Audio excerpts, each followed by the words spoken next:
I'm Max Dalton, and in this video, I'll show you how to unblock someone on Twitch using the Twitch website. Step 1. Open a web browser, navigate to www.twitch.tv, and then click your profile icon on this screen to open a menu. Step 2. Click Settings in this menu. Your Twitch settings screen is displayed.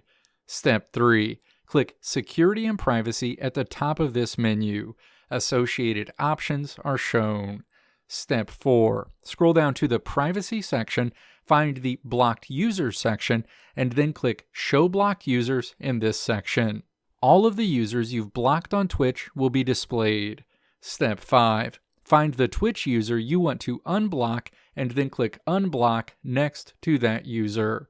That Twitch user will be unblocked immediately. Let me know if this video helped you out in the comments below. If you liked what you saw here, click the video links on the right side of the screen to check out another video.